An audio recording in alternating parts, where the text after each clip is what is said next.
I'm Brian Lilly. Calling evil by its proper name, that is the topic of tonight's byline. We have a problem in our society. We can't face up to the truth. We can't look at something and call it what it is without trying to massage it somehow, without putting a politically correct filter on it. We do it all the time in not naming acts of terror as terrorism, or in denying that Islam has anything to do with an act of terror that, well, no one can deny because it's out there.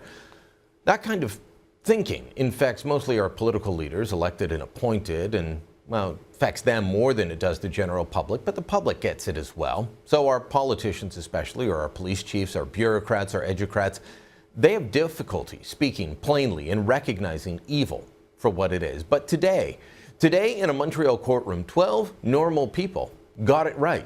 They convicted Luka Magnotta of first-degree murder. They didn't look at his actions, meticulously planned, videotaped, broadcast for the world as mailing of human body parts. They didn't look at all of that and say, well, he must be mentally ill. No, they looked at that, they looked at what he did, and they said, guilty. And this is good.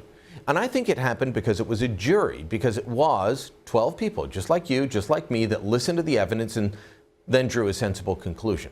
If only we could get that all the time. Instead, well, acts of evil happen and we pretend that it wasn't evil. We try to rationalize it.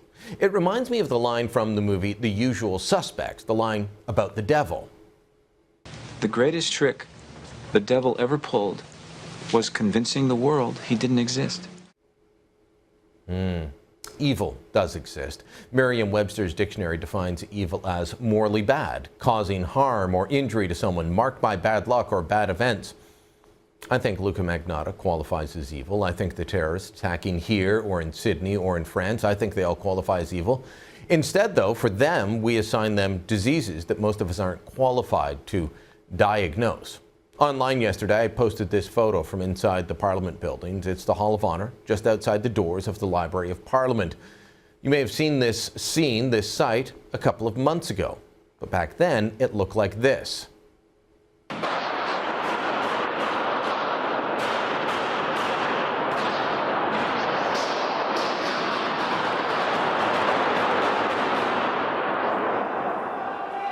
That was October 22nd. This is now. I said on Facebook, Twitter, and elsewhere 2 months ago, an Islamic terrorist killed Corporal Nathan Cirillo, then shot up Parliament and died at this spot. Today, it is decorated for Christmas. I think it's beautiful that the decorations, the Christmas decorations, the ones that I've enjoyed walking past for so many years, are hanging once again in the place where Michael Zehaf Bibo attempted to bring his evil. But once again, we have people claiming you can't call it terrorism. A tweet came out from this woman, Elizabeth Wilson. He's a mentally ill man from a shelter. Canadians wonder, how'd this guy get unregistered long gun? Another person, Diabo, saying, seems he was mentally ill. These people are parroting the lines that they heard from much of the media. One man even told me as much, that, well, the media said he was mentally ill, so it can't be terrorism. This woman that I'm about to show you, she'll concede that it's terrorism, but says it has nothing to do with Islam, because maybe she's taking her cues from the National Council of Muslims or the RCMP. Saying he was an Islamic terrorist is just creating tension. No one points out Oklahoma City bombers were Christian. Actually, plenty of people do, just like they do with the abortion shooter from the 90s, just like they used to point out the IRA was Catholic, the UVF was Protestant. But when attacks happen now, attacks inspired by Islam, we're told not to make the connection. Even if the man driving his car through the streets of Dijon, France, was screaming Allah Akbar as he ran people over. We're told that the man who takes people hostage in a cafe in Sydney and puts the ISIS flag up in the window, well, Islam played no part in what he was doing. This guy's just mentally ill. Kate McMillan, who runs the blog Small Dead Animals, put it well on how the media treat these topics. About a week after the Ottawa attack, she posted this. She said, media lecture mentally ill, or when mentally ill murder, don't fear mentally ill. Media lecture when Muslims murder, they're mentally ill.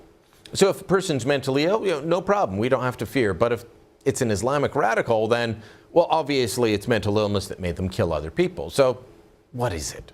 Well, it's highly inconsistent is what it is, but that's okay. It helps their narrative. But for the rest of us, I think it's important to keep pushing for clear language, for clear minds, and an end to politically correct language. And that's the byline.